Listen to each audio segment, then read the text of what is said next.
Well, was there one kind of big breakout moment for you? I feel like it was the woke and racist thing was maybe a big breakout, or am I wrong?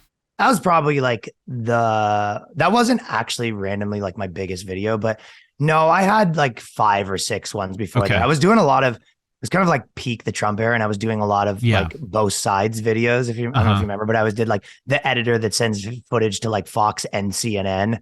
That was like, I saw that one. Yeah, and I was doing like, basically I was doing a lot of that. And I was like a guy that hates Trump and loves Trump, lives in a house. You know what I mean? Okay. And then I was doing, I think I remember some of those. Kind of I have the boys cast, and like a lot of that stuff is kind of what I was doing comedically. Like I'd kind of, to be honest, I felt like in 2018, 19, I sort of moved just a little bit away from the culture stuff, because I felt like it sort of was like, it sort of felt like the pandemic like just made everything crazy again. But I was way more talking about like men and women and all that sort of stuff that I talk about on the boys cast. Right. And I was kind of like, which a lot of my stand up is kind of more about that sort of stuff. Like, but I was talking about all like race and men and women, but then because when things get very heated, it kind of became like, you're not supposed to say that anymore. Yeah. You know what I mean? So it was, which means it's time to say it. So but there were so many things where you're like, you're kind of just saying something that like imagine you had like a point that was like, oh, black guys are like this and white guys are like that. Like, I'm not even saying I have necessarily always that point, but it's like, that's like almost like basic, you know what I mean? Or men are like this, women are like that. Yeah. There almost became an era where they're like, yo, you're not supposed to say that. And it's like general comic. Almost? What do you mean almost? Right. So you kind of, like, I remember it's literally exactly that. Right. So to me, it was like the things that were just like normal points was like, buddy, you can't like say that. So it kind of became like, I know you're not supposed to say this. And it almost added extra juice to just like just being a normal person, which I was kind of like, my whole thing was, I was just like, I'm just going to talk the way that like a normal group of friends talk. Right. Because you get together with like any of your boys, whether that be like my old like guys from the band, like college friends, and everyone thinks something. And then online, everyone pretends there's something different. And my thing was, what would I talk like if I just ignored like the repercussions and just like, but Ryan, we don't really like to point out that water is wet. You know, we just kind of. Right. So you go, what if you just like pretend that nothing changed and I just talk exactly how the way that I do at my friends if a bar was there? Because even like dudes talk with their male friends different than they talk with girls around. Like everyone does, right? To some degree, censor themselves. And you're like, what if you just don't? That's kind of like how I looked at it. Well, you came out with that woke versus racist thing. I just looked. It was July of 2020, which for, you know, being a white male to make that joke in July of 2020 was, to your point before, a pretty bold time to make that joke. Yeah, especially when I went to the race shit. But like, if you look at it now, like that's like, you know, like making that, I'd be like embarrassed to make that now kind of, because it would just feel like an old guy or something. You know what I mean? Right. Yeah, no, that's what, to be honest, like that's kind of one of the weird parts about like doing culture stuff. It's like, if you're great in like 2 years, they'll look at it as hack. Right. Because if you say something, even on stage, kind of a fun creative challenge though, right? Yeah, of course. Yeah, you can, or you settle in, you know what I mean? But you try to, like, I don't even use that word anymore. Like I would never say that word in a sketch or a video or on stage. Like to me, that's like just an era that's over. You know what I mean? Yeah, I was thinking the same thing this morning. I was listening to some podcast. I don't remember how it came up. They were talking about woke, this or that. Just sounds like an old person. Yeah, exactly. Like, God, complaining about being woke at this point is worse. Well, got settled. I mean, no normal person wasn't like, yeah, that stuff got out of control.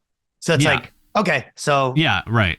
It's sort of settled. Yeah, and there's still like funny stuff that comes up now and then, but it's just like, even with stand up, I always felt like my I don't know, technique or whatever, but like one thing that I was always would do, even when I was, because my thing wasn't to, you know, I've never supported a political candidate. I don't have, you know what I mean? So I always kind of was like, I'll talk about the issues, but I'll never use the words.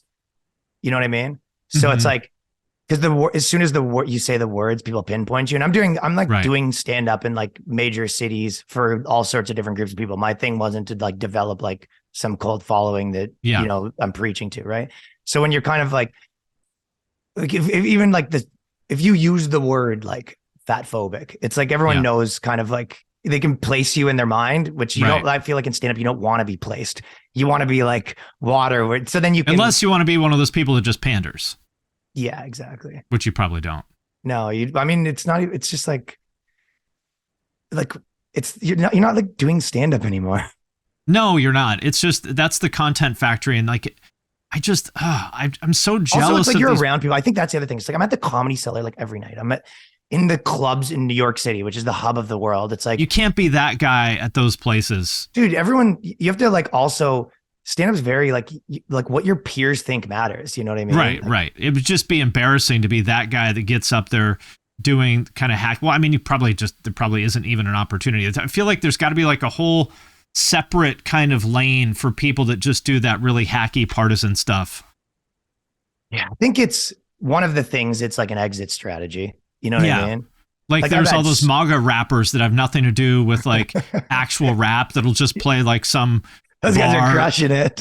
yeah, but dude, they probably I'm sure they make so much money, but it's just Buddy. they're playing to a bunch of like old white people at some bar in Florida, that it has nothing to do with actual That rap. is funny though, being a rapper and then like, especially like a black one, and then showing up in your audience is like 50-year-old like white Right, guys. right.